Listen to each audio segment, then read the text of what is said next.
Inside this room, all of my dreams become realities, and some of my realities become dreams. What in the wide, wide world of sports is going on here? Alive! It's alive! It's alive! You are listening to The Wilder Ride, getting wilder by the minute. Here are your hosts, Alan Sanders and Walt Murray. Hey, everybody. Welcome back to another episode of the Wilder Ride Listeners Lounge, a sidecast to our main cast, where instead of looking at the Wilder movies, Gene Wilder movies, 1 minute at a time, we actually get a chance to interview a guest and talk about their life one moment at a time. I'm your host. I'm Alan Sanders. I am your co-host, Walt Murray. And Walt, before we bring our guest on, it's been a week since we've had a chance to chat. How you doing? Oh, wow. There's a loaded question. I'm doing pretty good. This has just been a wild couple of weeks of, my day job. Of course, we've talked about, I'm a private investigator and we have just been crazy.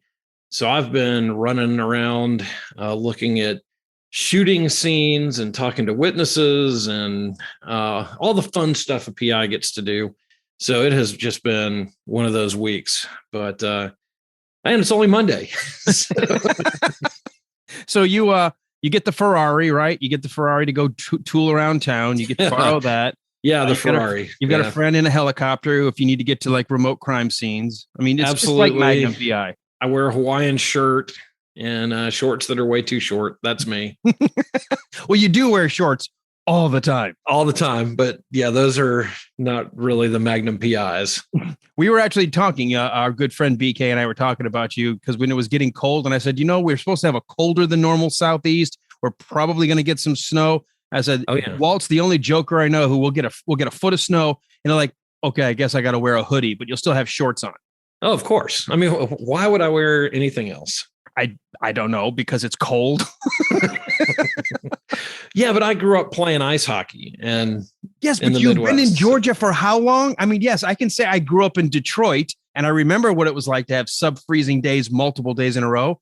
I don't survive in that anymore. I'm too used to Georgia. Oh, well, I've only been here since 1978. I think you've been here a while.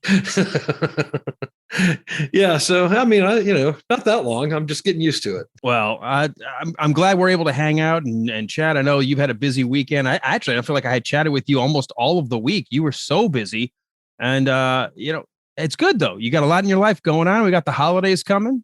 Yeah. Yeah. I mean, holidays are coming faster than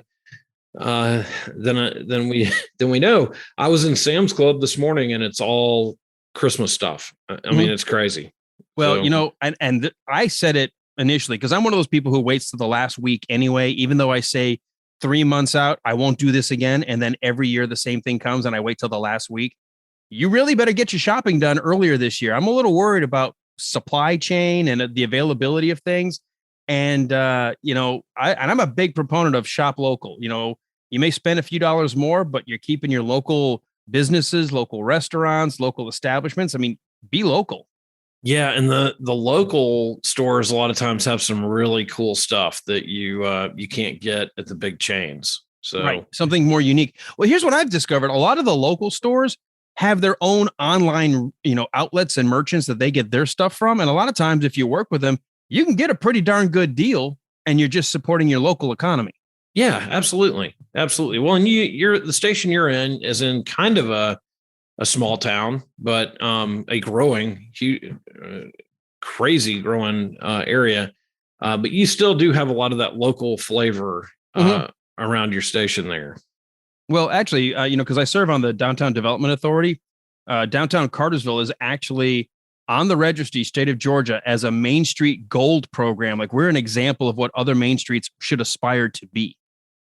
So we're recognized for what we've done with merchants, with economic development, with, keeping activities downtown, trying to find that balance between bringing big events like concerts and live things without taking up the retailer spots. So it's been a pretty cool designation for us. Well, and one of the coolest things that goes on there is all the movies that get filmed. So Guardians of the Galaxy filmed some stuff there. Hey, Whoopi Goldberg was in our neck of the woods for about the past 3 weeks filming a new Tyler Perry movie called Till. Oh, which is actually for Tyler Perry Studios. It's actually a much more serious endeavor about the murder of a young black male just post civil rights era. So it was and they used our Gold Dome courthouse, which is a historic courthouse, gets used a lot for filming. So I love the fact that we're in a film ready community. Actually, we're in Georgia. Anybody who's even remotely associated with understanding films and what's being shot, it's the third most populous state for being for film. It's amazing. They've done a great job of building studios here and bringing that business. Pinewood was a huge tax friendly. Tyler Perry buying up the old Fort McPherson location and turning it into a multi-house facility. It's amazing. You've got at least 30 or 40 cable shows and TV shows that are being filmed, plus all of the blockbusters. That's amazing. I love it. It's really cool where we live. And you drive around town and you see the big yellow and black signs pointing you to, the crew staging area and everything. With the code words like, we're shooting Mama's Red Hat over here. Like what movies? Right. And then you look it up online and you know exactly what it is. Mongo Spitz. I'm like, what kind of movie is that? Weirdest names to try to keep prying eyes out. Yeah. But, actually, my wife and her friend, they had a big giant murder mystery fundraiser for one of the nonprofits in town. And they were in a place that was in Pine Acres, which is right off the lake here. And all of a sudden, at the last second, they all get the word saying, we're having to move everything up the road to George Washington Carver Park because Whoopi Goldberg and company had decided they were going to shoot in Pine Acres. So the movie kicked everybody out to a different location. Well, I mean, they do get priority. Well, sometimes it just depends. Yeah, I will say this, and I tell our audience all the time on my local radio show, the reason we're getting a lot of these movies in our town is they don't walk around with scouts, like the film scouts and location scouts don't walk around with big giant neon vests that say, we're scouting for a movie. They're just walking around like normal people. And when they walk into the stores and they walk into the restaurants and they talk to the people and they get a really good sense of the cooperation in the community, that's what keeps bringing them back, because it's not like we know what they're doing. They just like, what a friendly place, what an easy place to work with. The government works with us. The police work with us, first responders when we need them, the merchants. And that's why they keep coming back. Yeah. Well, it's a great place to shoot. There's a ton of, historical buildings, and you have everything there from, the small town setting to rural community. And then, of course, you're really close to the lake and Etowah River. And so anyway, it's a great area. Notice how we've kind of segued all into about film and film shooting and film location. It's almost like we know what we're doing with our guests coming up. Oh, well, let's not go that far. Sometimes blind squirrels find the nuts, right? Pure luck. The pure luck. Well, let's go ahead. Unless there's anything else you've got, I want to bring our guests to the stage. No, we want to have some fun talking a little Hollywood, talking a little movie magic and what it is to be on multiple movies. We are so pleased to be able to bring to the stage an actress who has been in multiple movies. We'll talk about her career and how she got started and what's coming up. So please, everybody, let's welcome from behind stage through the curtain, we have Sarah Lieving. Sarah, welcome to the show. Yay. Hello. Hi, guys. Oh my gosh, so good to have you joining us here. Cool to have somebody who's working in the industry to be here. And I got to start off with this because you heard us a little bit talking. Georgia is a pretty film ready, film heavy state. Have you had any projects in Georgia yet? You know what? I have not filmed in Georgia yet, but I have so many friends that have, well, I'm sure this might be a controversial topic, but have filmed over there, but also have just chosen to move over there because the industry's so great. Mm-hmm. And they like the community, saying all those reasons you were just talking about. It is a nice, mm-hmm. it is a cool environment to live in. It is, it's called, it used to be called Hotlanta all the time. Now I guess that's passé, but it's still, I used to live in Detroit and I thought I would never want to live anywhere else. And when I moved to Atlanta, it took me a few years to get used to it. Now I can't imagine living anywhere else. Yeah. Well, I was just going to say, my sister lived in Georgia for a while, so I did get to spend a fair amount of time visiting, and it is a beautiful state. It is, and it's a great place to raise kids. You have so much stuff to do, just so many great outdoors things, museums, everything. Mm-hmm. So it's a great place to live. Well, we're not here to sell real estate. We're here to talk about Sarah. So Sarah, first and foremost, we always like to, and I use this joke a lot or this phrase because we are somewhat nostalgic because we've lived long enough that we can remember things more than just 20 years ago. We set the DeLorean to 88 and put it all the way back. Let's get you inside and say, when did you decide film or acting or a job in front of the camera was going to be my career? Well, I moved around a lot growing up. So I don't know, I didn't have the foresight to think about the future too much. I was living in the present, but I always enjoyed performing in all the different places I was. And I think I was majoring actually in broadcast journalism in college, my first couple of years. And when I started to learn the nitty gritty and, oh man, it's going to be that competitive.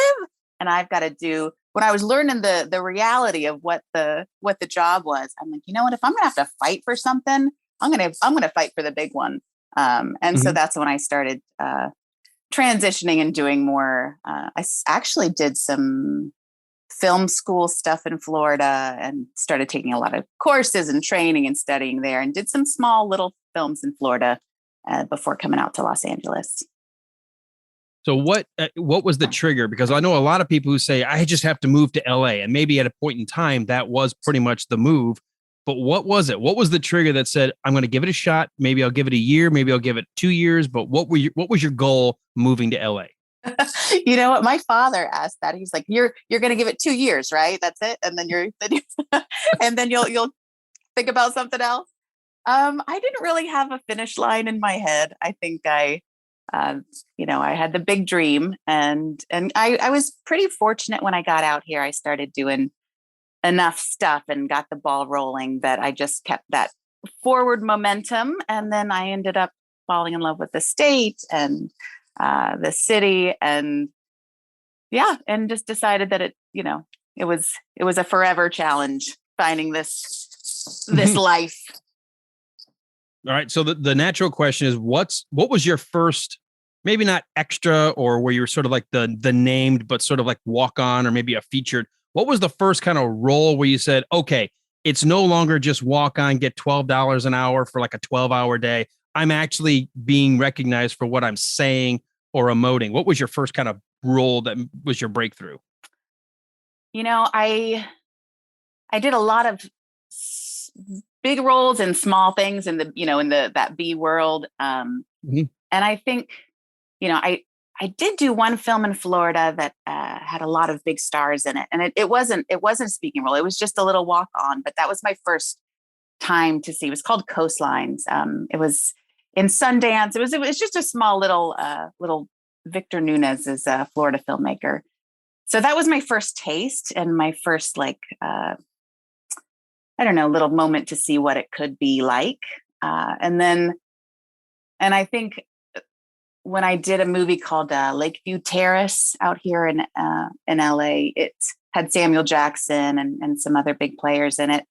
And when I was going on to set that evening, it was the grand finale of the movie, and it was all outdoors, and they had this huge cloud light. I forget, there's a real word for it, but it was just a really amazing, intense experience, driving Kerry Washington, and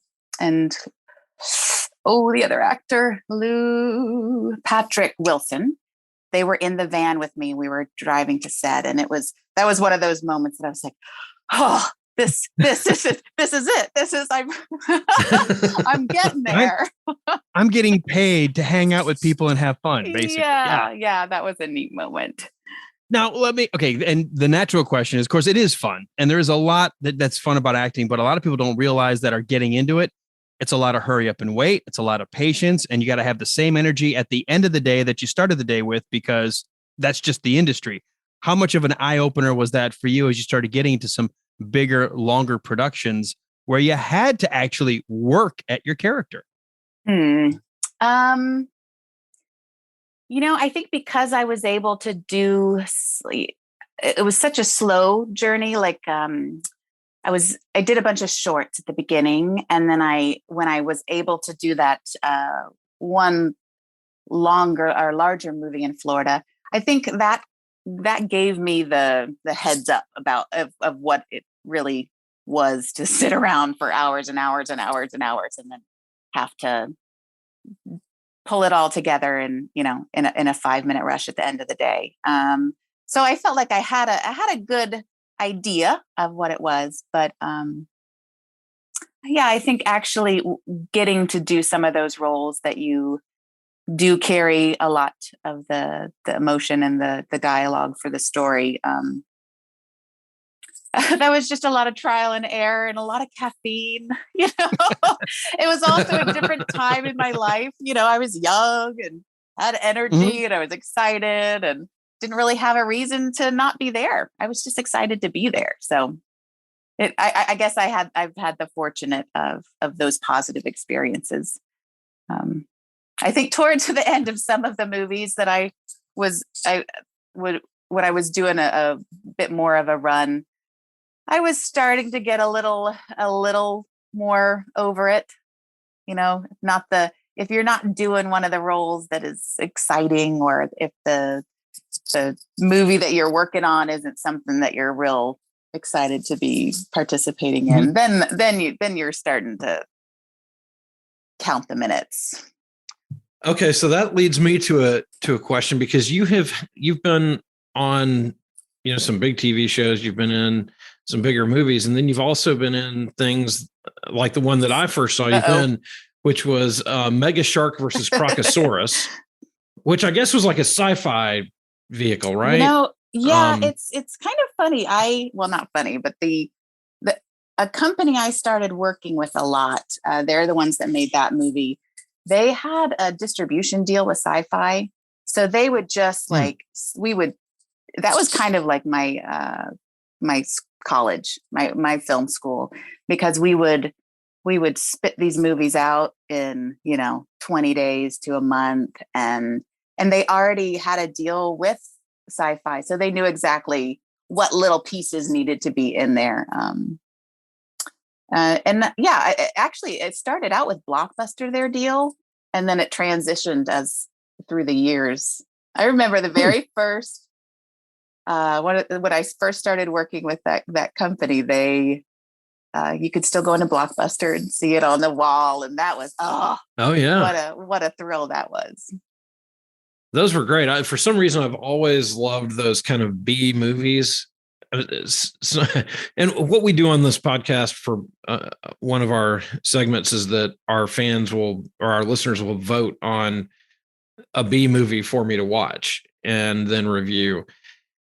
And I have to admit, some of them are not very good. And I can't watch half of them. Some of them are super entertaining. And I think you said fans. They are, because I think they're fanatical about trying to figure out how to make you watch the worst possible movie when they're voting, not necessarily the best. Yeah, and there have been like some that are like Meowie Ween or whatever, the one about the possessed cat at Halloween, and Space Trucker Bruce, that are just really like filmed in some dude's garage and somehow make it onto Amazon Prime. But obviously, like some of the ones that you've been in, they're more highly produced, and you really are shooting a movie versus just some guy filming something in his garage. And then you've done the bigger stuff. What drew you to those those movies with that production company? Was there something about them that you just really enjoyed, the quick pace, or what was it that drew you to that? Honest Constant answer. Work. Sure. Honest answer. It was, they asked me to do it, they cast me, and I just wanted to play. I wanted to do everything I could get my hands on.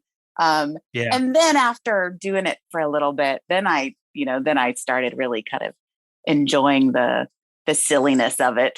I mean, I did a few different shark movies, and they're just, some of the lines, man, we know we're just that it's ridiculous when we're there, but it was, and you know what? It was an adventure. Like some of the movies we got to travel and around really interesting, or, at least characters. But the people you were around were always fun, and the things you were trying to do were fun as well. So I'm glad you said it that way, that you guys kind of realize it's a tongue-in-cheek, it's a genre, it's a kind of movie that and it does very well in direct sales and direct to now streaming.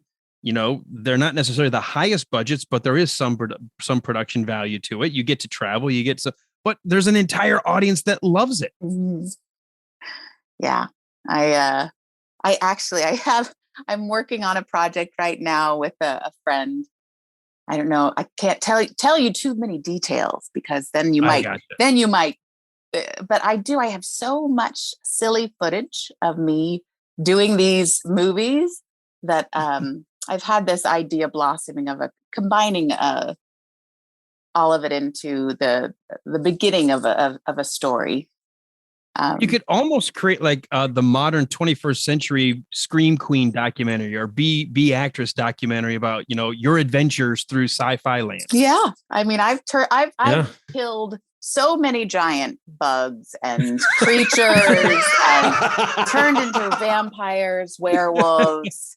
I mean, the list is like seriously, just like listing all the silly stuff, like it is it's pretty good, pretty fun. Now the problem is I'm trying to edit some of it together and it's just that's not fun. Then you gotta relive all those bad movies. Well, do you ever have like the one actor or director or whatever that shows up and they really don't kind of get that that's what it is and that they're taking it way too seriously? Or does everybody kind of know this is a B movie? You have the Orson Welles visiting the set. There have been a couple, but the majority of the people I've worked with are taking it with a grain of salt and having fun. But yeah, no, there's a few people in my mind that we won't alienate anybody. Yeah, we're not going to name names, but or burn bridges. Yeah, those were precious. Yeah, because some. Yeah, but Gollum used to say too, my precious. So, let me ask this in a different way. What would be looking, especially more in the B, because there are a couple of thrillers you've done in some other kinds of movies, but in the kind of B, killer monster, killer shark, killer monster shark, whatever the whole genre, what one was like one of the most arduous shoots and what made it in your mind looking back going, wow, that was a lot tougher than the other shoots? Or were there any? I mean, nothing's really popping into it's just little moments that kind of pop into my mind working with certain people, and also just because of the low budget challenges, a lot of times, they'll pay these the higher, the bigger celebrities to come in and film a role for the movie, but we only get them for a day or 2 days. They just give them a big old bag of money to come for the day. That's what we used to always tease about. Right.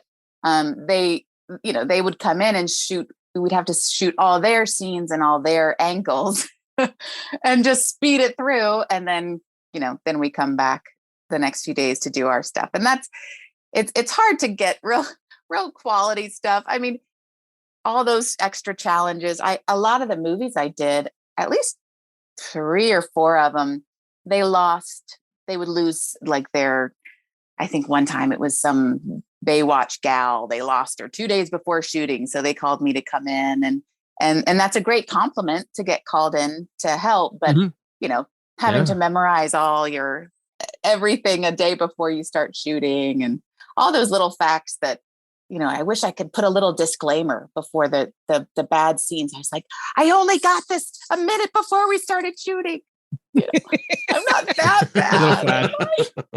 But let me ask this then on the reverse, because I did notice a lot of times there's that gravitas trying to get the big actor, put, 2/3 of the budget to get somebody so there's a name. But on the ones that don't have that, where you've got continuity of cast, do you feel a little bit better about you're not rushing the setups, you're not rushing the reverse angles where you go watch the edit and go, they've got it completely backwards because they didn't know where the actor, because he had to leave after that day. I mean, do you feel a better continuity working with the team start to finish? Oh yeah, that's it. And getting to feel that you're really in the scene and in the moment and build on all those personalities on the spot that's really important to the quality of work that's going to end up coming out. So when you first got into this and they said, hey, here's what we're going to do, in that B movie world, was it a difficult thing for you to get your mind around and to, take those crazy lines and take those weird scenarios and bring them to life? Or was that something you could just kind of go, hey, this is just going to be fun. I'm going to have a good time with it. And I probably can't screw it up. Yeah, I think for some reason I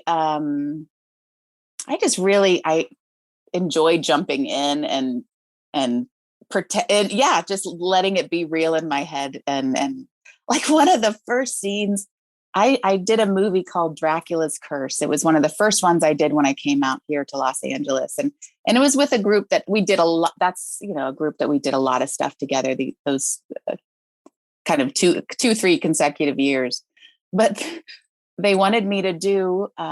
They offered me a role that was not. It had nudity and some other stuff in it that wasn't my jam. So I was like, no, thanks. I passed. But they changed a different role from a male role to a female role and gave it to me. But at the very beginning of the movie, my legs get ripped off. Yeah. Okay. Yeah. And that was like I think that was one of the first scenes that we shot, that I was in there for, and sometimes you just got to jump in the deep end. and yeah, that's a unique challenge. Yeah. But Now it takes me back. I think that was okay, because I try to look at a lot of your filmography. So that was Lee Scott who directed you in the Dracula movie. She also directed you in one that was more of a thriller a few years later, right? The Hitchhiker.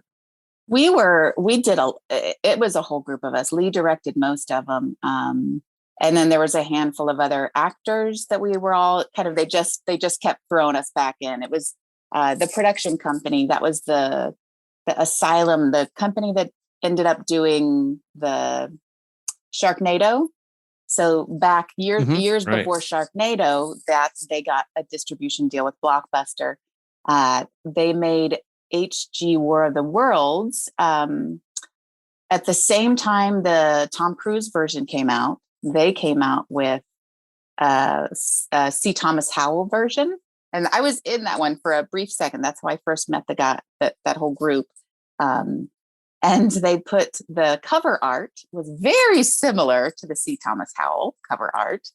And when the big movie came out in theaters, they put their movie out at Blockbuster, and it made so much money, I think probably because of the confusion, that Blockbuster went to them and they're like, we got to do this again. We got to do this again, and we got to have more content.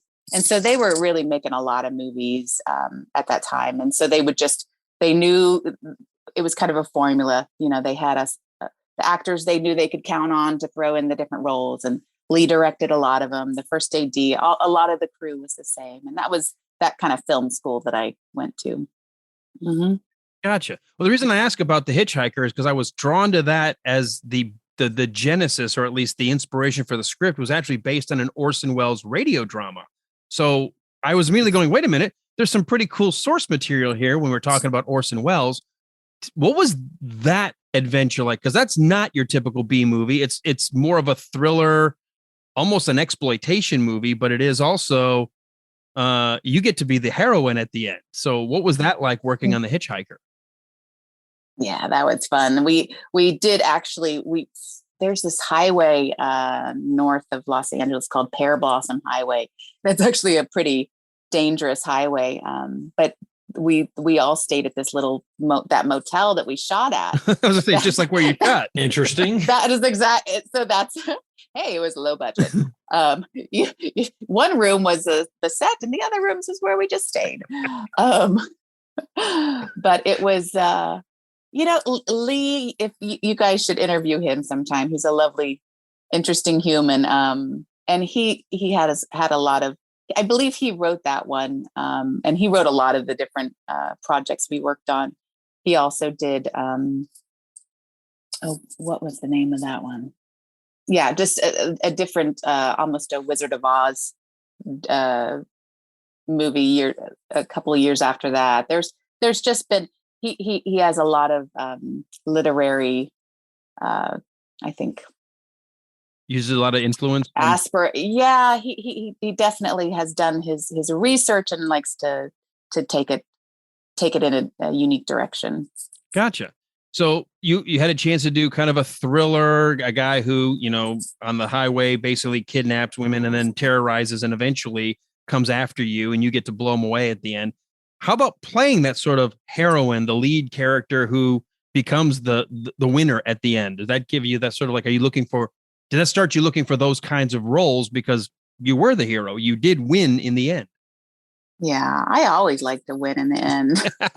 Don't you? Well, yeah. But sometimes playing a bad guy is a lot of fun too. Oh yeah. No, I would never turn down an opportunity to play a bad guy. But it feels good to to be the winner. My sisters I have 3 sisters, and that was definitely the movie that got them riled up. Yeah. I actually had a chance to see it before we had a chance to pull you in, because I was drawn to the Orson Welles aspect, and I was like, I actually want to now go back and pull the Orson Welles radio script to find out how much of it was inspiration versus how much was then used as sort of like to creatively create this other story. But it was really cool. And then you go from that, you have a chance to, do a couple of TV movies, and you still kept working. And I guess is that question that Walt was sort of asking as far as picking things. You would move from that to a short, to a TV movie, back to a video or direct to video. At what point do you start becoming more discerning, or what point, or are you're having so much fun it doesn't really matter as long as it's the crew? In other words, is it the crew that makes you more comfortable, or is it the story now? Well, I mean, everyone started after a handful of years. You all start going your separate ways, and that world didn't last forever. But it was, I don't know. I think a lot of it is, yes, just the opportunity. If you book something, you want to do it. Mm-hmm. But then it was probably 2012. I'd been kind of going at it for about 10 years out here in LA, and I did a couple B movies, and it just was starting to feel, or at least the storyline wasn't something that I hadn't done before, and that's what I started to feel like I didn't want to do anymore. Like if I've already done it, mm-hmm. if I've already done the role, or if I've already played that character or had that adventure, then it starts to not be worth my time, I guess. Gotcha. But I mean, I also, have done a fair amount of commercials out here, and sometimes those are more lucrative, and to be available, and not traveling. A lot of the movies we would, you go somewhere for mm-hmm. Louisiana. I went to Louisiana for a month. You go to New Mexico, or not. New Mexico for a month, and it takes you out of the opportunities of being here. So it needed to be interesting. Now you mentioned 2012. That is the year you did happen to be recognized. You got a Golden Cob Award for the movie festival as a rising B actress for Super Shark. Yeah. Yes. I'm still waiting for that award to arrive. Really? I know. I didn't even know about that. Some of those things, I think they just put it out there into the universe, and they never told me. You don't actually get handed the award on stage? No, I wish that'd be all right. Oh, that'd be awesome. Or if they had the party, I didn't get invited. I don't know. You guys are going to have to help me. But you're the winner. But you won. You were the rising B actress. I mean, how do you not get your Golden Cob? Well, the reason I bring that up is because not only did you say 2012 as that year, but I noticed in your filmography, which these are things I haven't seen, but I'm curious, you made a shift into playing the Wicked Witch of the East in another adaptation of Wizard of Oz called The Witches of Oz followed by Dorothy and the Witches of Oz, or that may have been a rebranding. Can you tell us a little bit about that?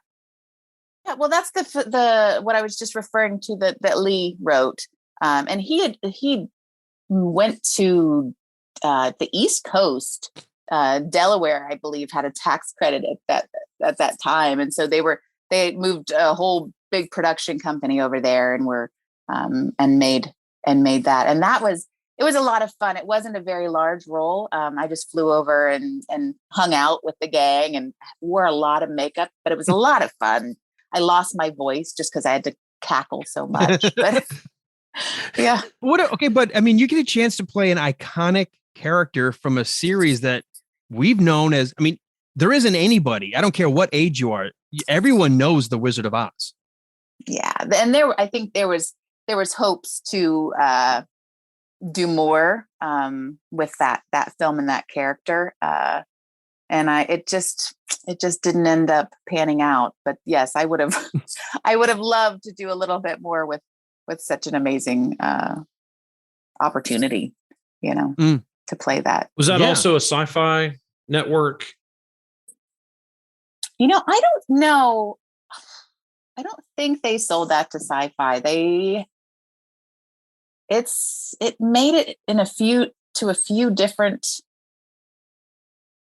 I feel like it was originally a film that they transitioned it into a TV show because the story was just a little. It lent itself a little bit better to that format. Well, I was thinking you had a couple. I kind of forget. You had a couple of guys in there from the Lord of the Rings. You had Sean Astin. You had Billy Boyd. You also had Lance Henriksen, who is like, talk about the gravitas character. You had Christopher Lloyd. I mean, it wasn't like there wasn't like there weren't known characters. I mean, these are some of these iconic performers in the script or in the production. Yeah, I think that might have been part of the reason they weren't able to continue filming some of the other. I think it was a trilogy they had hoped to film because they just ran out of money. Like when it's really lovely to have the big names and it draws the eye and it gets people to pay attention. But they're expensive. Yeah. Well, I mean, and I think a lot of people do this, but I'll go through if I see an actor or an actress and I'm looking at their filmography, if I go down and I start seeing a movie that I recognize other actors, and especially if they're in well-known or blockbusters, like, okay, I'm going to put that on my list to check out. So that's one of the ones I actually marked down, said, I need to go find this Dorothy and the Witches of Oz, or if it was, whichever one I can find, the movie or the one that was cut into two pieces. It almost feels like you were right on the cusp at that point before streaming television became so hot. It's almost like if it had waited a few years, you wonder if it would have been a Netflix or an Amazon Prime kind of pickup. Oh yeah. Well, and it has been interesting to be on this journey through these past 15 or so years, because especially the past couple of years with the lockdown and no filming, and they were just hurting for content for a while, really scrambling for anything to put on there. So right. Yeah, I mean, who knows? And things are still shifting and happening. We someone just shared they rebranded one of the movies that I did down in Louisiana with a new name and a new and put it on Amazon, and things are still shifting. So who knows? Maybe they'll get their chance to get it on there still. I've had a lot of experience on film sets and things, and I've really enjoyed trying that my hand at that career before deciding, being a dad took me so far away from doing everything else. And now my wife was like, well, now that the kids are all gone, you want to keep doing it? And I said, I don't know. My goal now, if I were to get into something, I don't know that I'd want to be on a blockbuster. I almost want to be on one of those episodic shows where it's almost like a 9 to 5. Yeah, it's a good life for, not necessarily the crew as much as the cast, but you have a little bit more of a life. You get to go home, you get your weekends off, and you have a paycheck coming. Versus, commercials, TV, and then features, they're very different schedules and lives. And yeah, I have, most of the people, my friends out here that are in different crew positions or acting positions, when you want to start your family, you start making some different choices, which can be a good thing or not such a good thing. Right. Well, Alan, I think I can speak for everybody. We would all like to see you get eaten by Crocosaurus. Well, you know what you got to help me do is we gotta start petitioning for that. Right. Got to go bug those guys to bring it back. Bring Crocosaurus back. Crocosaurus is amazing. Too long. We have not had another Crocosaurus iteration. We've got to continue on the franchise. Oh man. So when you started having your kids, did you really have to be a lot more selective in the roles that you were taking, or were the roles that you were taking pretty conducive to that? No, I think my choice to have a family life and have kids really, really, really affected a lot of things.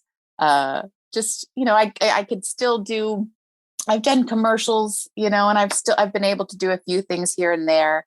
But my family lives far away, and my husband is also in the industry. He's a DP, and he travels a fair amount for his stuff. So, those 14-hour days of, being on a film set, and also all those low budget movies. I mean, you get paid nothing. I would have to pay a babysitter more than I would be getting paid as the lead actor on on one of those low budgets. Babysitters are doing pretty well out there then. LA babysitters do real well. Well, I mean, Walt, you're not talking about 3 hours on a date night. We're talking 14, 15 hours by the time you leave in the morning and come back late at night. And then you're not getting any quality time with your kids. I hate to say it. It sounds a little Pollyanna, but the reason I chose to pull back from theater and film was because I didn't want to miss soccer. I didn't want to miss gymnastics. I wanted to be there, but I made the choice. Yeah, it hurts your heart.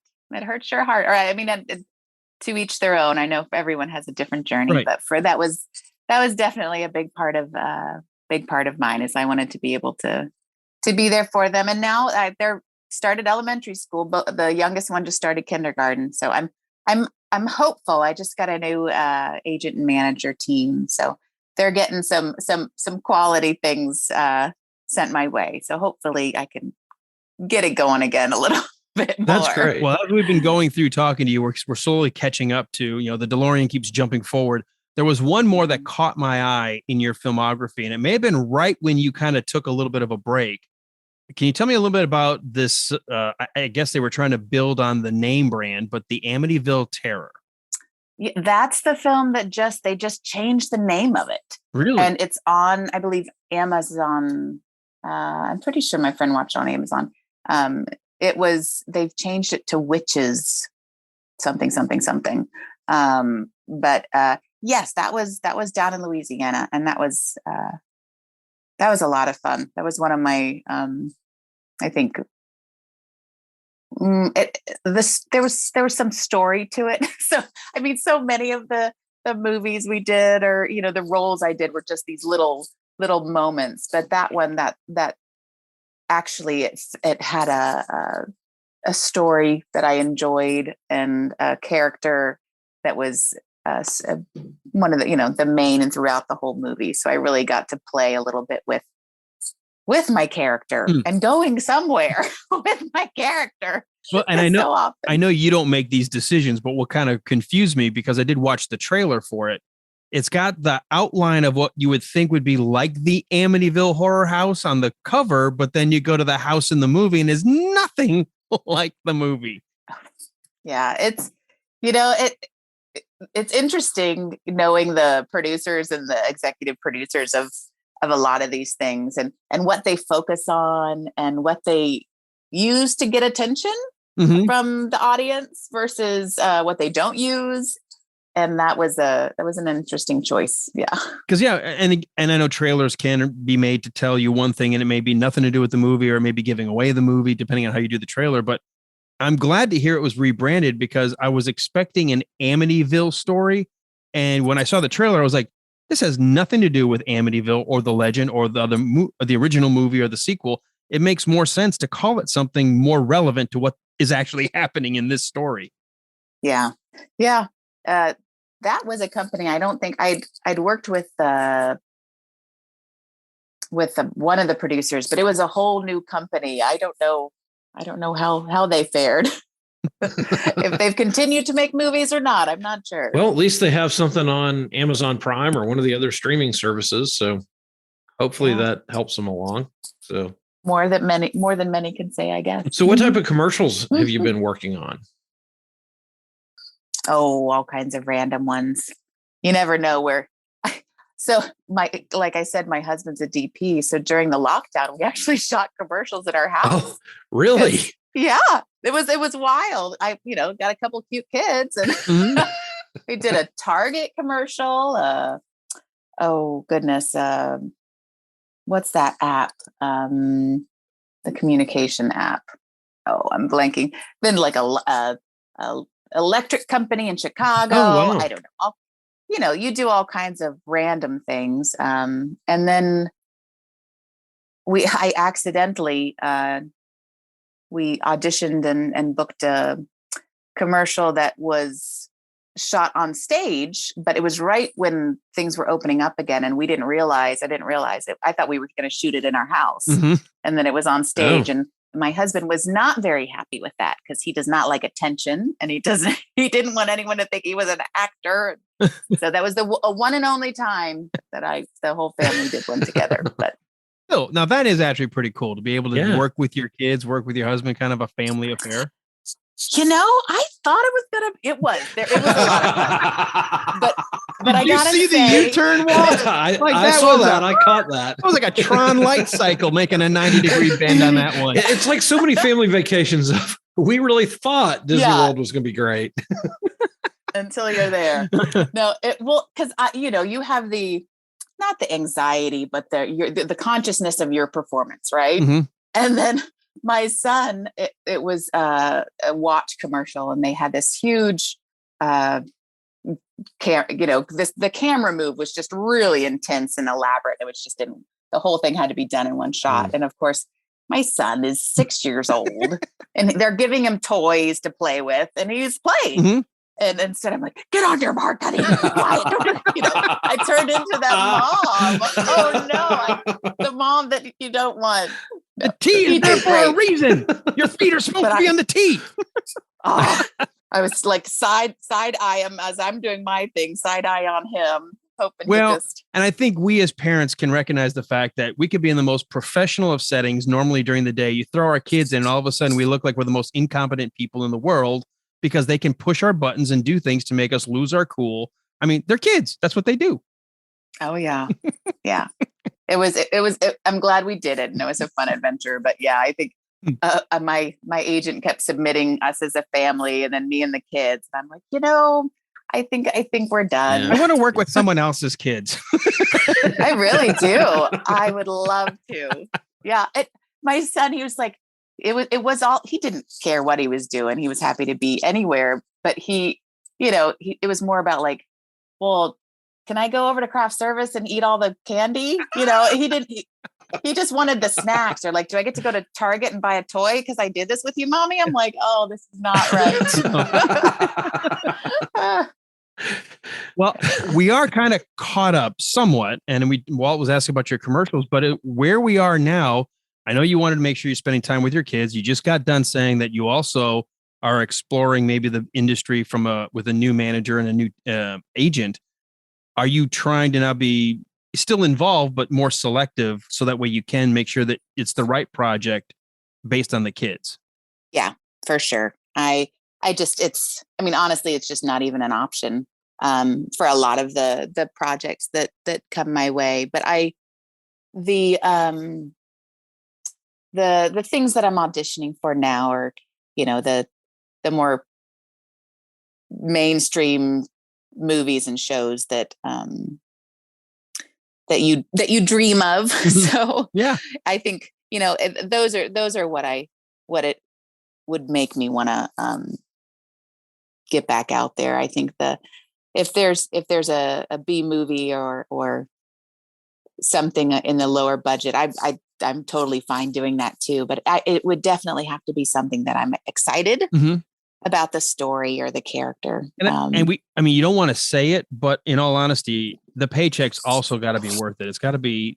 I mean, if you're going to have to hire someone to watch your kids, you're going to be away for, let's say, 2 months. You want to at least make sure that it's a financially beneficial decision.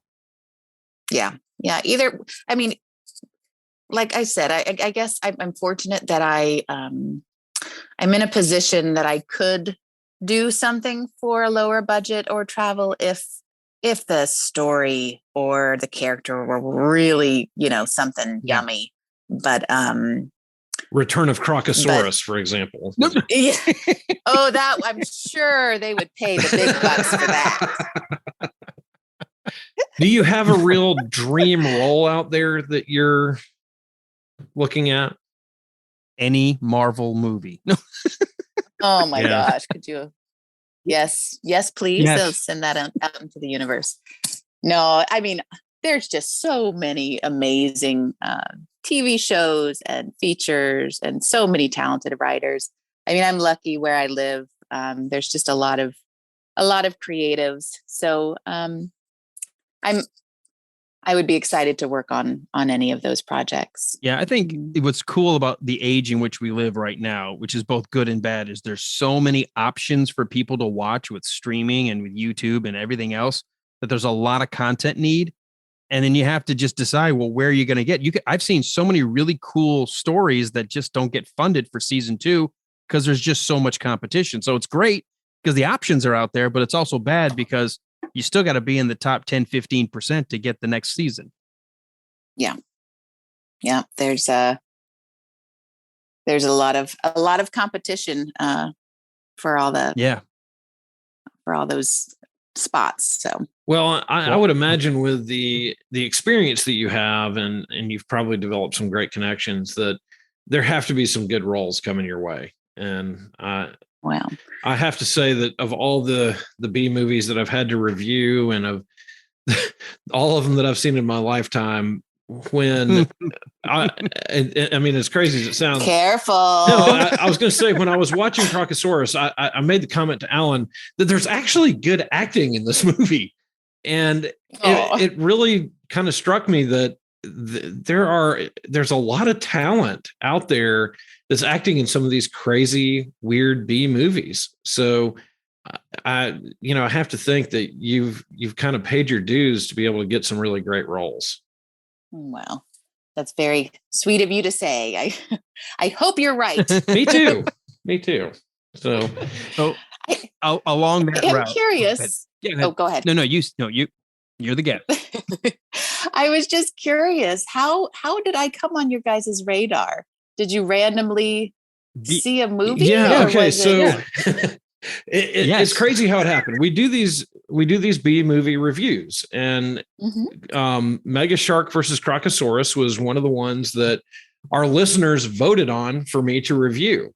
Yeah. And when I was watching it, it really stood out to me. It was kind of, it was a crazy movie, and it was, the story was a B movie story, but the acting really did, for some reason, stand out to me as being a real cut above the other movies that I've had to review.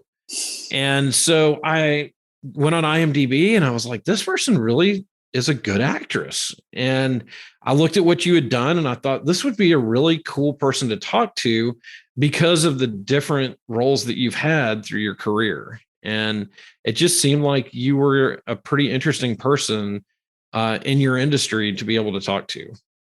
Well, that's very, very kind of you, Walt.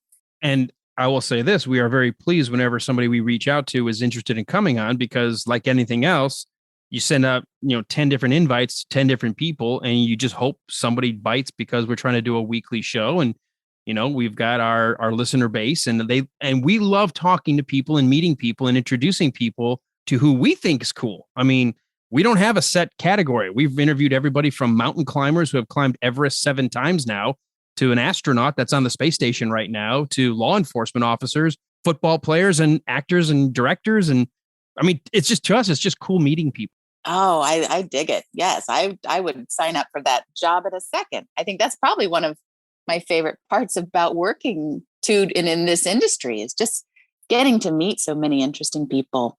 Yeah. Yeah. And, and because we're a little bit older, we're in the Gen X crowd. Walt and I said we wanted to do kind of that old throwback talk show that was more about the guest and not about commenting on what's happening on society necessarily or trying to get into the politics of the day. It's more about, hey, there's a lot of cool people out there doing a lot of cool things. We can talk about what they do and not have to turn into a divisive, subject. Oh, it's very, very heartwarming to be able to just get to know people and focus on the positives for sure. Well, it is. And we're seen, goofballs. So yeah, and that is true too. You guys. Yes. But we've also had kind of some cool threads that we've seen through our interviews because we've been doing the interview format for a couple seasons now. And Alan and I will comment on this every once in a while that for every person that we have on, there's kind of this thread of hard work, dedication, taking the opportunities that come and making the most of them. And I've been able to turn around to my kids and people I work with and be able to kind of go, look, Shane Kimbrough didn't say one day I'm going to be an astronaut, but Shane looked at the opportunities that presented themselves and started setting goals and moving in that direction. And I think he's actually there. He's on his way back today, back from the space station today. Right. And I'm not an astronaut, but that is. But you may have played one. you might, or you might in the future. So, but it is neat to see just how think about that. Each person that we talk to has those threads in their life of, it didn't just land in my lap. I went out there, I set goals. I did my best to get in the right position and look for the right opportunities. And then too, for you being able to prioritize your life and say, okay, I've got kids. They are now my priority, and take that time off to go do that when you might have, continued to go after those big roles that might have taken you away from your kids. So that to me is as impressive as anything. I just have to tell you how much I respect that. And thank you. It's a great story. Yeah. I have a few friends that chose the other path and are doing very well. Mm-hmm. So to hear you say that makes my heart happy. Thank you. Well, and Alan and I said between us, we have like 14 kids, I think. it's all the sleepovers, all the kids. I know I adopted apparently 3 other kids along the way. I'm not even sure. I just know they always call me dad and they just walk in. They multiply. Hi. Yeah. Yeah. But I mean, they walk in right after I go to the grocery store. They always seem to show up. And, but no, yeah. Wow. Yeah, they do. I think what Walt said is absolutely true. We love that there is this commonality of so many of the people we've talked to. And even if something lands in someone's lap, it's because they were working really hard at one thing and decided to pivot and follow it, but they still had that work ethic and they had that sense of dedication and focus and passion, all the things that you need to hopefully succeed. It's not a recipe to guarantee, but it certainly helps. Yeah. Yeah. And I think the other theme that I really appreciate is that we've had people from every part of the political spectrum, every part of the religious spectrum, and we're all people.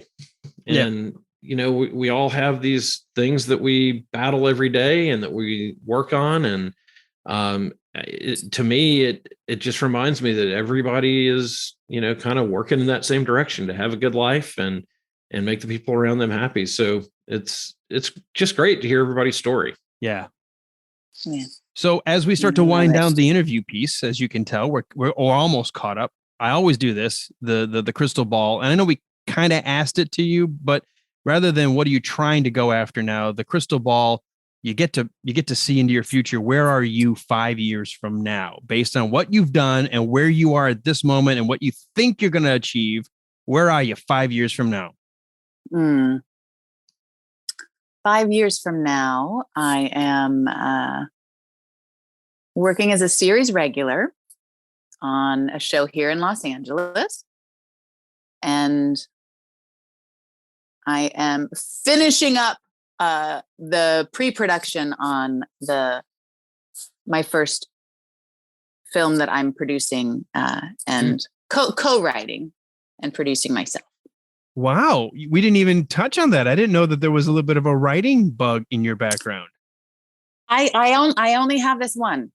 I'm not a writer, and there's some really amazing writers out there. I would not assume. That's why I'm going to co-write it with one of those amazing. You'll have the story credit, story by, and then screenplay by.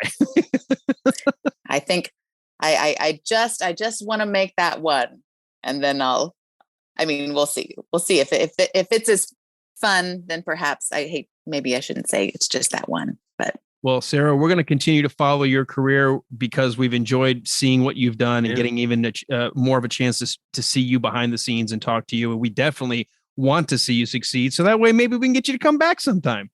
Yeah. Well, maybe I can come to Georgia and do some filming out there. That'd be fun. Oh, that'd be awesome. Well, if you ever get a role out here, definitely look us up. We can find a way to make sure that we at least come by and say hi. Heck yeah. Awesome. Heck yeah. Sarah, thanks so much for taking some time with us this evening. I know you can't hang out with us through the rest of the show, but we really appreciate you taking time out of your schedule with your family and with your ongoing work to be with us here on the Wilder Ride. Yes, it was lovely to be with you guys. Yeah, it's been great having you. Thank you so much, Sarah. Okay. Take care. Bye-bye. Bye-bye. Well, ironically, on the heels of our B actress's departure, we have got a movie review. It's a segment we like to call... Walt, you managed to dodge this bullet 2 weeks in a row because one guest, it just went a little long. One, you wanted to make sure that you had the right movie that you had reviewed. You can't avoid it any longer. We're in the holiday season technically already. What did you get to watch? Well, this week our fans voted for the holiday classic Santa Jaws. So there's a lot to say about this movie. Honestly, I'm glad I've had a couple of weeks to digest it.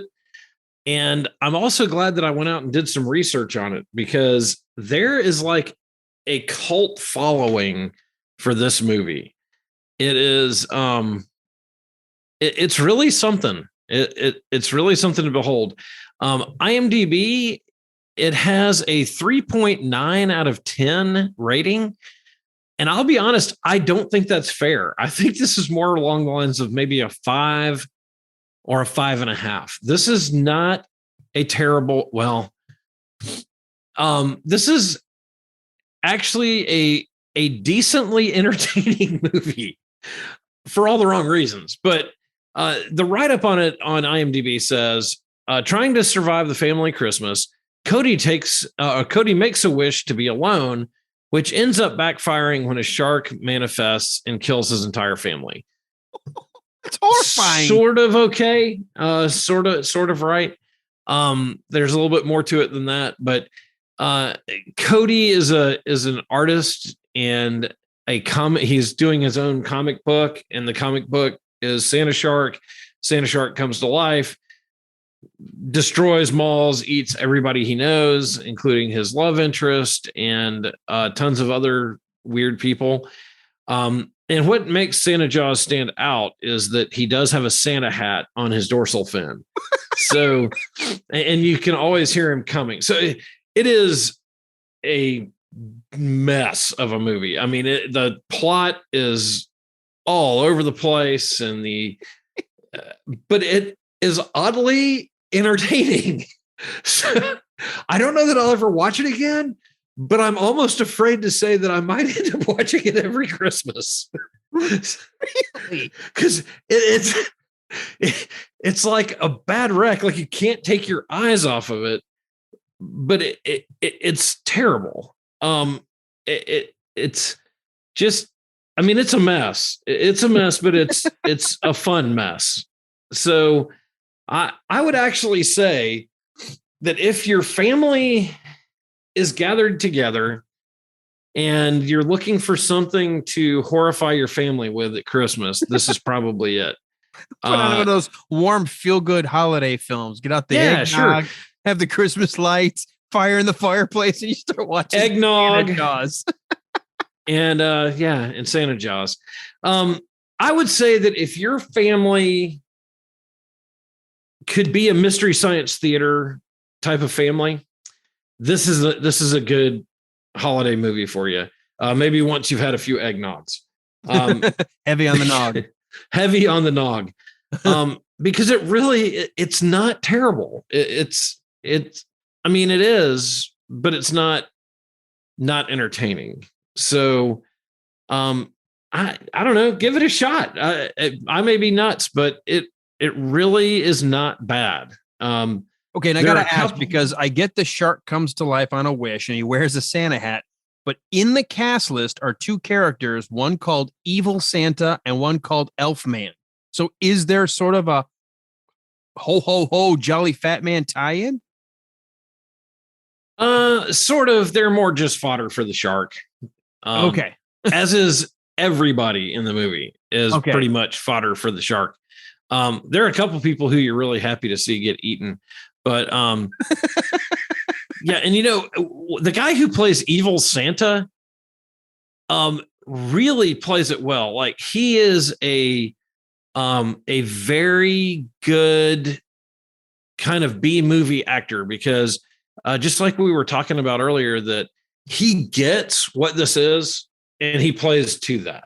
So it really is not that bad a movie, as far as these type of movies go. So, you're not getting the Marvel universe here. You're getting Santa Jaws. Right. But it really is pretty entertaining. If you're going to have to waste an hour and a half, this is not a bad way to waste it.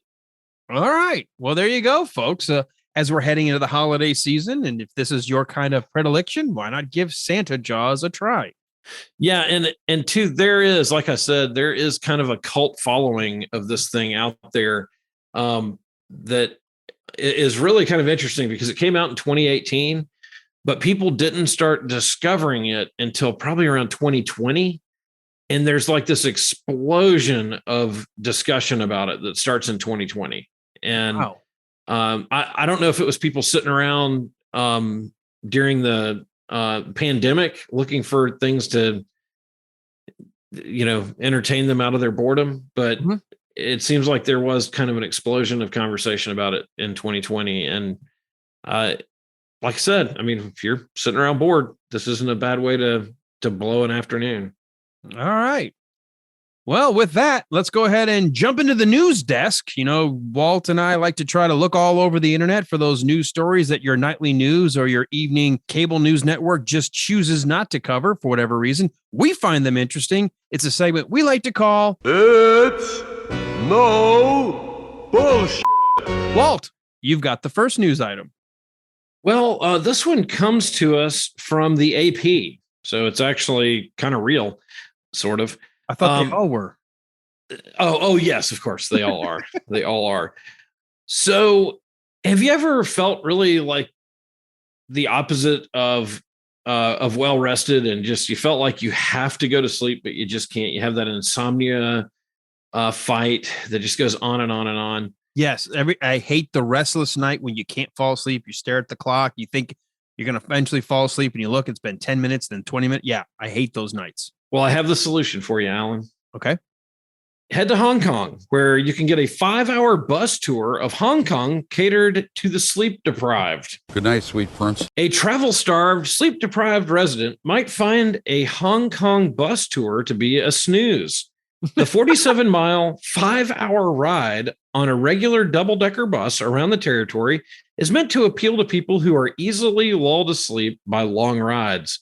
It was inspired by the tendency of tired commuters to fall asleep on public transit. When we were brainstorming new tours, I saw a social media post from a friend saying he was stressed out by his work, he couldn't sleep at night, and Kenneth Jung, the marketing manager and business development of Ulu Travel, became the organizer of these bus tours. When he was traveling on the bus, he said he was able to sleep well. His post inspired me to create this tour that lets passengers just sleep on the bus. So the idea is you're paying for the privilege of falling asleep and seeing nothing. That's right. And the tickets cost between $13 and $51 per person. That's a lot of nuts! Folks, capitalism. Give it a try. Depending on whether they choose the seat on the upper or lower deck. Wow. A goodie bag for passengers includes an eye mask and earplugs for better sleep. The first sleeping bus tour last Saturday sold out entirely. Some passengers came prepared, bringing their own blankets, and they changed into slippers and their own pillows. I have suffered from insomnia, so I am here to try and get some sleep, said 25-year-old Ensign Kong, one of the passengers on the bus tour. On Saturday's tour, the bus stopped so passengers could take photos at scenic spots. One stop was at an aircraft maintenance area near Hong Kong's airport, where passengers could snag selfies with aircraft in the background. That sounds like it would put you to sleep. Another passenger, Marco Yang, said he joined the tour because he usually falls asleep on long-distance bus journeys, saying it's a great opportunity to get some sleep. The tendency to fall asleep on public transport is a type of conditioning, reports Dr. Shirley Lee, the principal investigator of the Sleep Research Clinic and Laboratory at the University of Hong Kong. People in Hong Kong don't have enough time to sleep, Lee said. That's why they have to kind of use other times to sleep, which is our daily commute, especially when we're on public transportation. For some people, they tend to associate public transportation with their sleep, and that's why they found it easier to fall asleep on the bus, she said. It's no bullshit. So if you're dealing with insomnia, head to Hong Kong, jump on this new weird thing, and get caught up on your sleep. Wow. I am amazed and know not what to say. Yep. I think the article says it all. There you go. Well, I'm going to shift into a little bit more of a seedy topic because I was drawn to this headline. Cops. Woman stabs cousin when he asks her to return the borrowed sex toy. Oh, that's not right. Oh, Yes. A dispute over a borrowed sex toy ends with a Kentucky woman stabbing her male cousin with a kitchen knife, according to police, who arrested the alleged assailant on multiple criminal charges. Police were dispatched late last month to a home in the city of Corbin after occupant Crystal Denham called 911 to report that she had stabbed a relative. what? The 30-year-old Denham told officers that Michael Barton had come to her residence and they had gotten into an argument over a sex toy, according to a court citation. Specifically, Denham said she had borrowed it and he wanted it back. This is damn peculiar. Now, I don't know what she's borrowing from him that he wants it back. There's no description. Just use your imagination. Okay. Sadly, the sex toy in question is not further identified or described, which identifies Barton as Denham's cousin and neighbor. Denham claimed that after she told Barton to get off her property, he grabbed her by the elbow. Denham then said she used the kitchen knife in her hand to stab him, but said she didn't think she drew blood. Oh, because, knives don't normally do that. Barton, cops report, suffered 3 minor cuts on his arm and back. He confirmed the pair had gotten into an argument over the sex toy, adding he went to leave when Denham began acting crazy. He's a sex offender with a record. Denham was charged with felony assault as well as menacing, disorderly conduct, and resisting arrest, all of which are misdemeanors. She is currently locked up in the Whitley County Detention Center in advance of a December 20 appearance in district court. It's no bullshit. Okay. I understand, arguing over sex toys, but if you're already doing the stabbing, what did you need the sex toy for? I just don't even really understand any of that story. I'm really... If you're looking for a penetrating wound, come on. Yeah, I'm at a loss. I mean, like, how deep in the flesh are you going? Oh, my gosh. At some point, isn't it enough? It's enough. Yeah, it's enough. Oh, wow. Okay. So from that to this. This is also, I think, coming from the AP. So I've got 2 AP stories tonight. This one a little weirder. New Zealand potato named Doug just might be the world's biggest. Hail to the king, baby. I almost printed this story. Yeah. Doug, who got his name from being dug up, weighs 17 pounds, well above the current record of 11 pounds. From Wellington, New Zealand, Colin and Donna Craig Brown were weeding their garden in New Zealand when Colin's hoe struck something huge just beneath the soil surface. This is usually when we have that they found a World War II bomb or they found a pot of gold. But as the couple knelt down and began digging around the object, Colin wondered if it was some kind of strange fungal growth, a giant puffball, for example.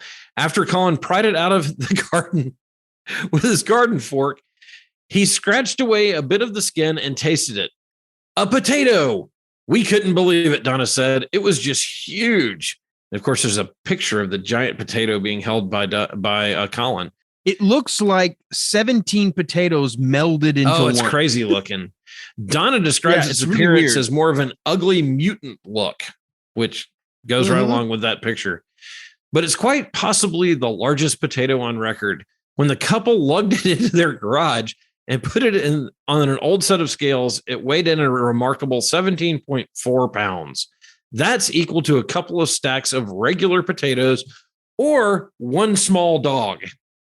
I don't know where their measuring system came from. In the weeks since their unusual find on August 30th, the couple's potato has become something of a celebrity around the small farming community. They've named the potato Doug after the way it was unearthed, dug up. And Colin even built a small cart to tow Doug around. We've put a hat on him. We've put him on Facebook, taking him for a long walk, giving him some sunshine. It's a bit of fun. It's amazing what entertains people, like this article. A more official weigh-in at a local farming store put Doug at 7.8 kilograms.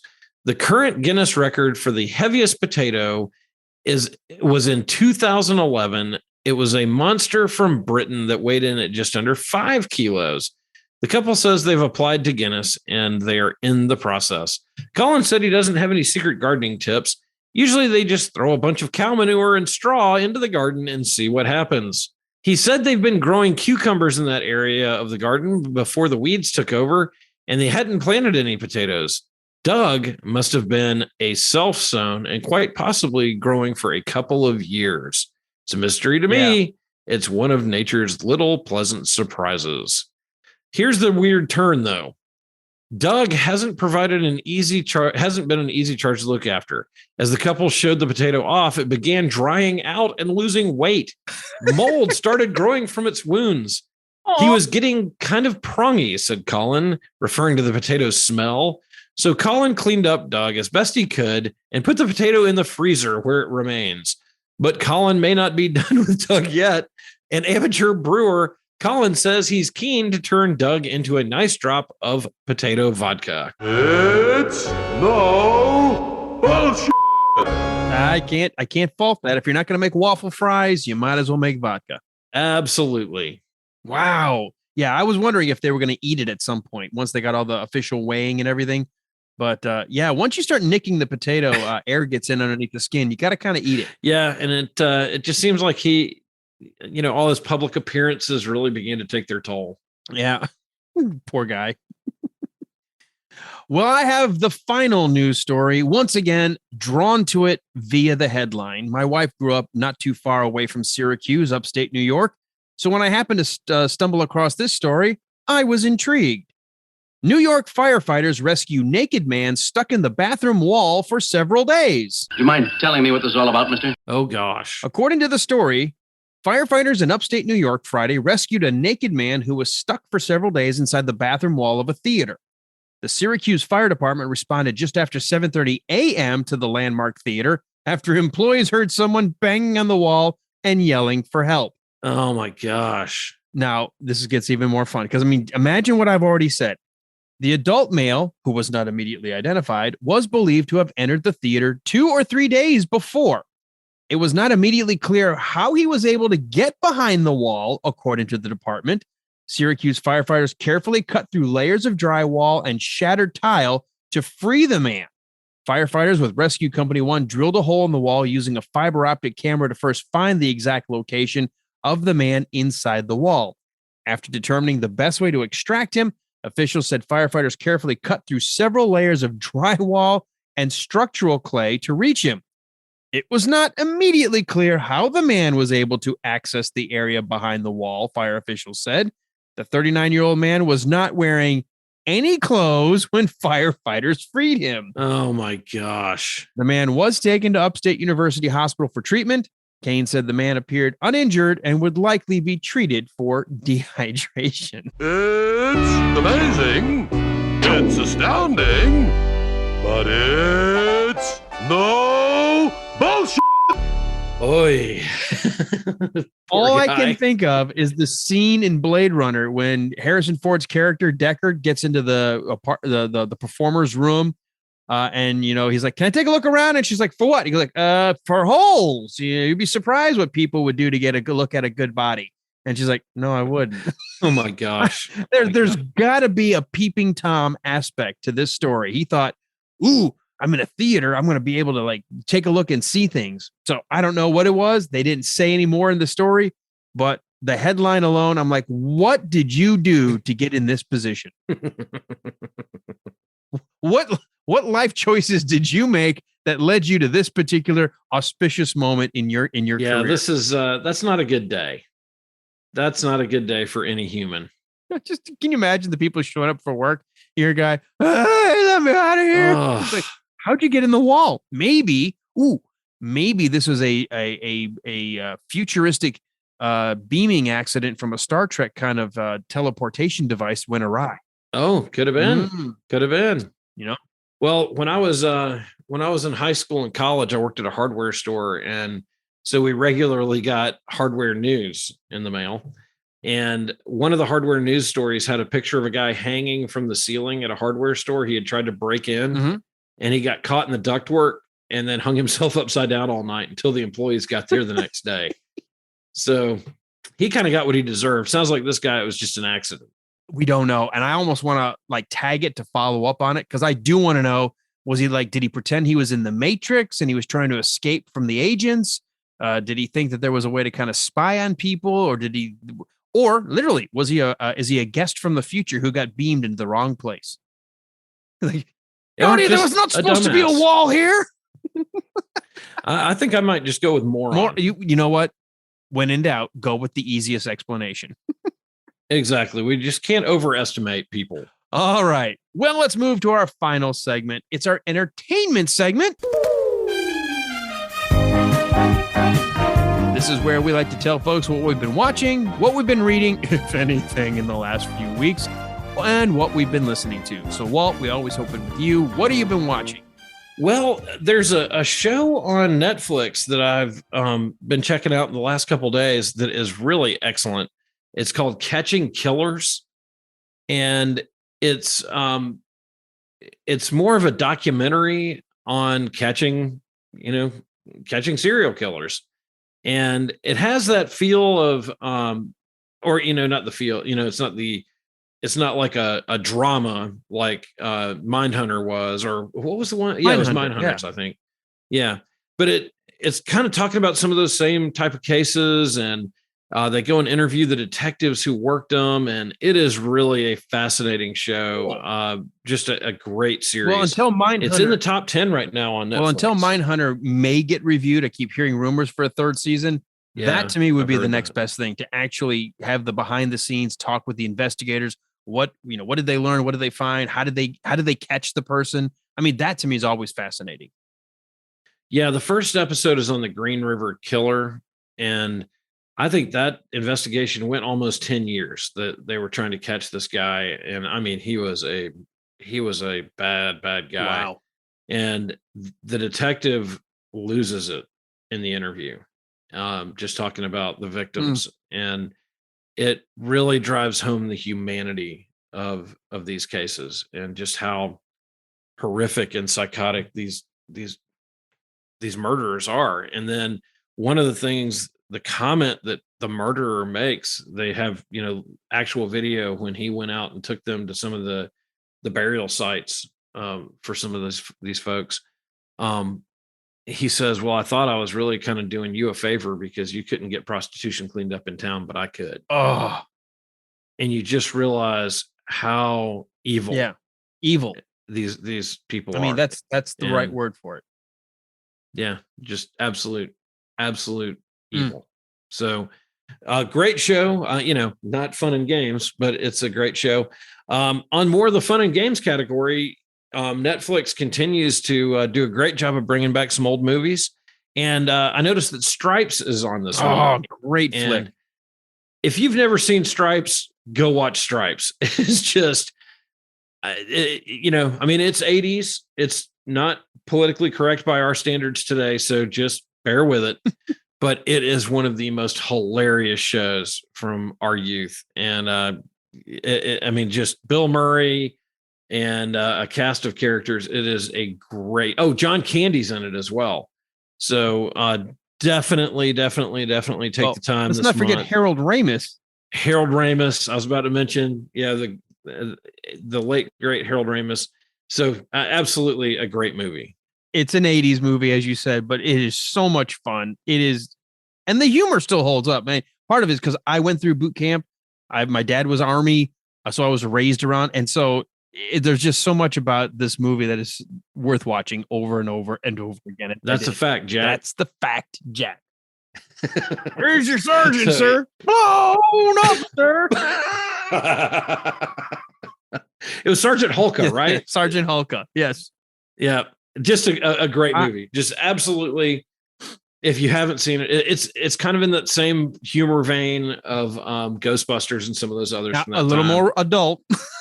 A little more adult, but still definitely more adult. Don't show it to the kids or grandkids. No. Not without at least watching it first before you decide what else you've already shown your kids. In which case, yeah, absolutely. So those are two that I just wanted to mention as standouts. Netflix, kudos to them for bringing back some of those old movies that we love. Awesome. For me on the watching side, this has been one of those weeks where the wife and I did do a little bit of binging. We've had a couple of colder days. The kids have been gone, so it's been great for us when we want to catch up on things. And we've got HBO Max, so these are this collection is now all together. So you don't even have to get your DVDs or Blu-rays out. We finished Harry Potter 6 and 7. We were doing a Harry Potter marathon, and of course, Harry Potter 7 is actually part 1 and 2. So there's 2 movies there. So we watched the rest of our quote marathon. We do that usually once a year. We'll just decide, let's just start the Harry Potter marathon. And we started it back when we were camping several weeks ago, and we just now finished. And because of that, my wife was like, I'm kind of in a fantasy mood. You want to start the Fellowship, the Lord of the Rings? I'm like, do I want to? Yes, because that's my favorite movie of all time. And also on HBO Max, all of them are there. And you've got the option of the theatrical or the extended cuts. If you are even a mild fan of the original movies and have never seen the extended director's cuts, there is no version to watch other than the extended cuts, adding so much depth and texture and additional scenes, and they all connect. And so we're going to be watching those over the next few days or next week or so. We'll watch Two Towers and The Return of the King. Awesome. Another movie I caught while my wife was hiking the Appalachian Trail. I was left home for a couple of days this week. My daughter, who is a big Pixar fan, Lexi, said, have you seen Luca? Have you seen Luca? She's been asking me for weeks, have I seen Luca? Because it went straight to Disney Plus at the same time it went to the theater. I finally sat down and forced myself to watch one of the latest Pixar animated films. I don't know how Pixar does this. It's a story that I keep thinking, this is mildly amusing. The animation's good. The voice acting's good. I'm kind of watching it. It's not disinteresting. It's definitely keeping my interest. And then the last 20 minutes, or in this case, the last 10 minutes, I'm bawling my eyes out like some kind of like I'm watching some kind of romantic comedy. Like, oh, I can't believe this is happening. It's great. I don't know how the magic Pixar formula, they hit the heartstrings. They understand humanity, even if they're using non-human characters. It's awesome. So check that out. And 2 more things. Have you heard of this series? I believe it's on Netflix.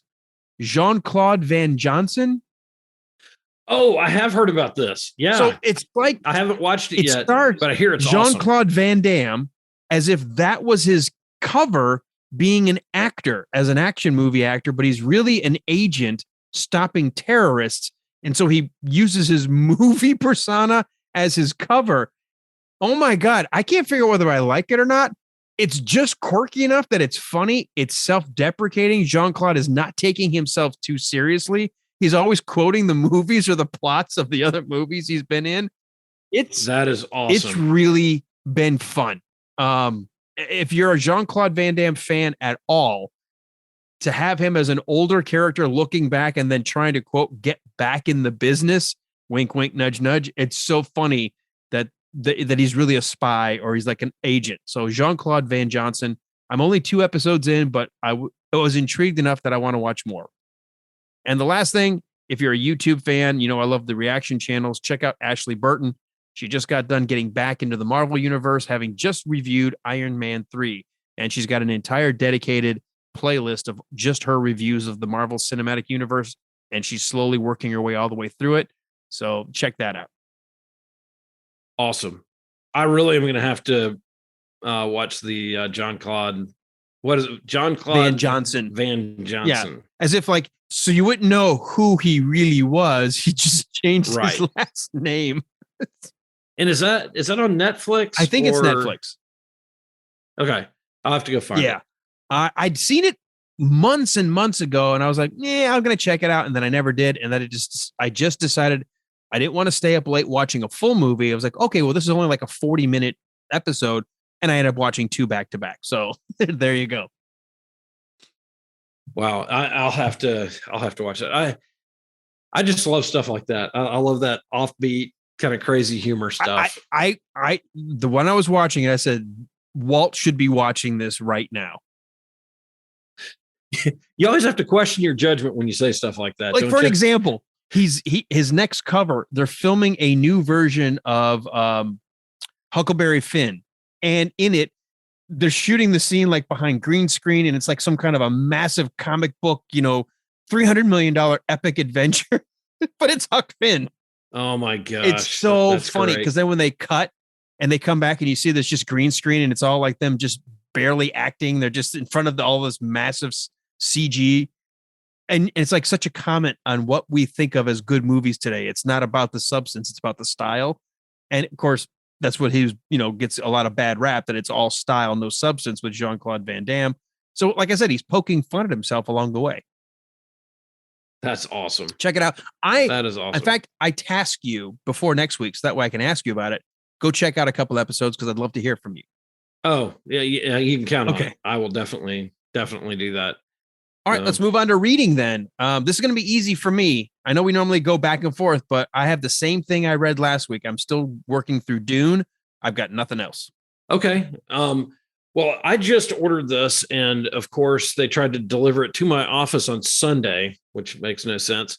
But a friend of mine who is a retired Secret Service agent highly recommended this book to me and said, and Hal is actually going to join us on the podcast either end of this season or beginning of next. I'm just trying to get him scheduled around his crazy schedule.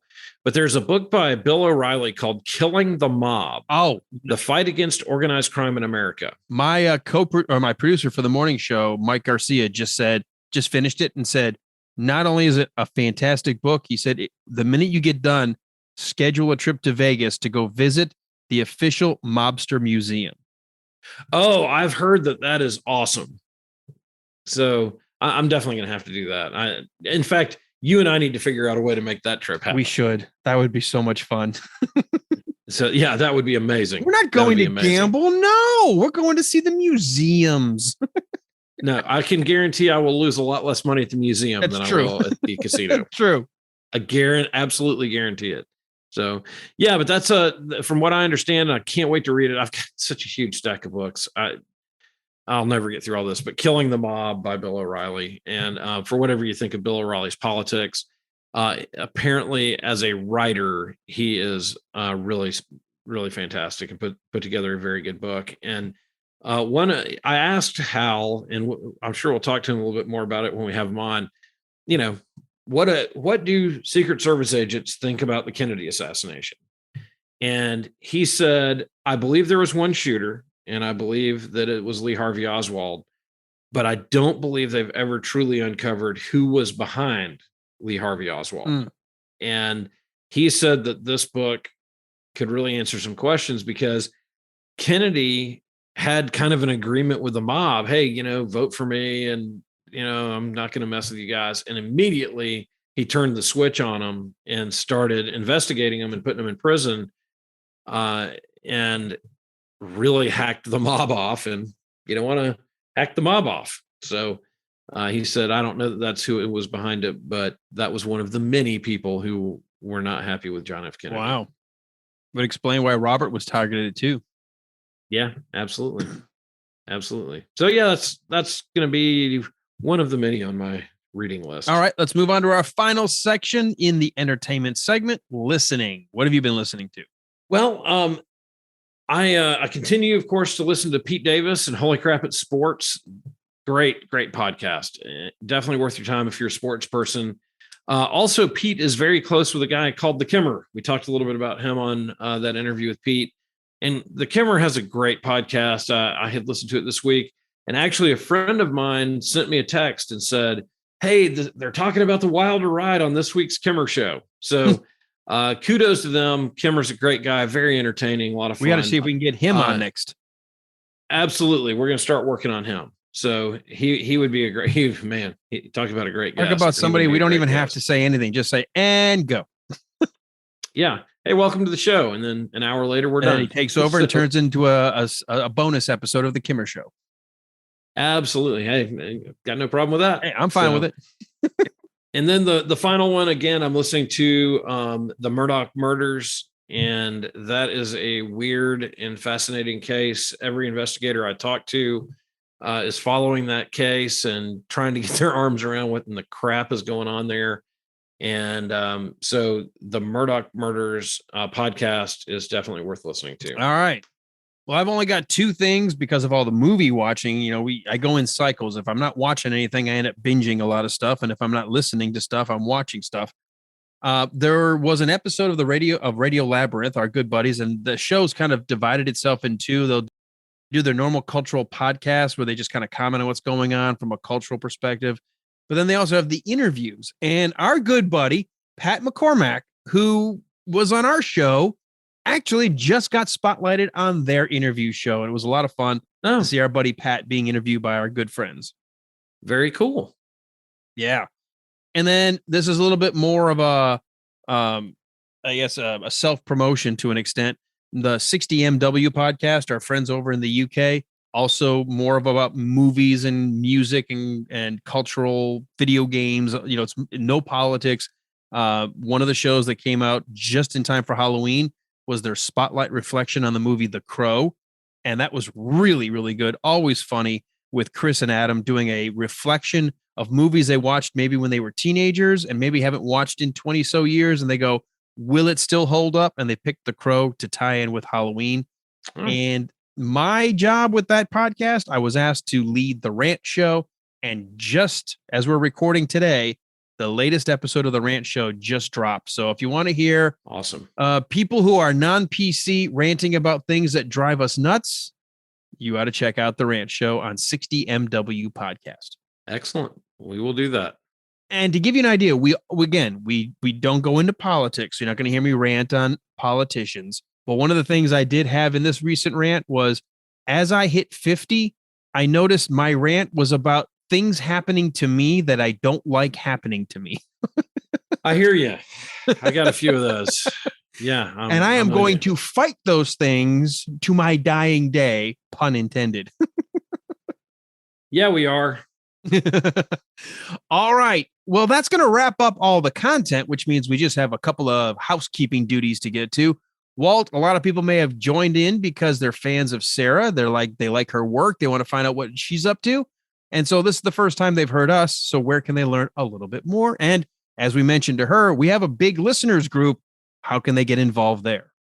Well, there are a couple places you can learn about us. And the best one would be our website, thewilderride.com. There you can go and find our bios and find all our past episodes. We've had all kinds of great interviews with some amazing people that we've mentioned before. Two that you might want to check out were two of our original interviews.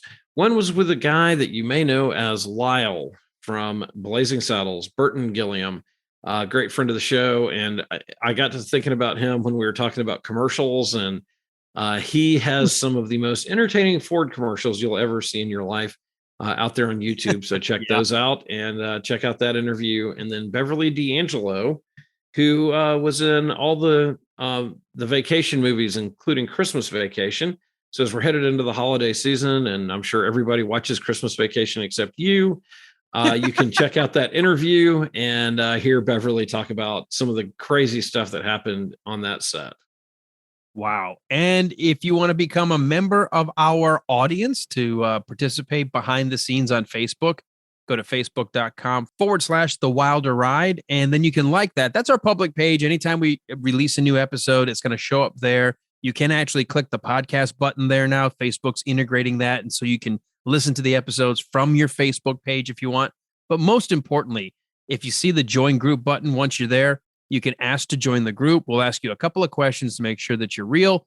You don't even have to answer really with a whole lot of foresight and thought, just enough to know that you're not a bot, and we'll let you in. And as long as you promise to abide by a couple of basic rules, in other words, play nice, don't be a dick, and then don't get into politics. If you can do that, then you can play with us. And it's not to say we don't like those subjects. We just leave them for other forums or other groups. This is all about having a good time with entertainment. So you can come join the fun. And if you've heard an episode and you want to talk about it, you can also get us there. You can hit us up on Twitter or Instagram as well. And don't forget to rate and review if you get a chance. And if you can't even do that, but maybe you got 10 seconds, hit the share button on your podcatcher that you're listening to us to right now and throw out there on social media that you've been listening to us just to help us spread the word. Walt, I noticed we've got a big blank for next week. So this could be fun when we tell people to come back. Well, we will be entertaining. We can guarantee that. Yeah. And we got a couple of people that we're working on. You've lined up someone a little bit down the road, but we've got a couple of slots to fill.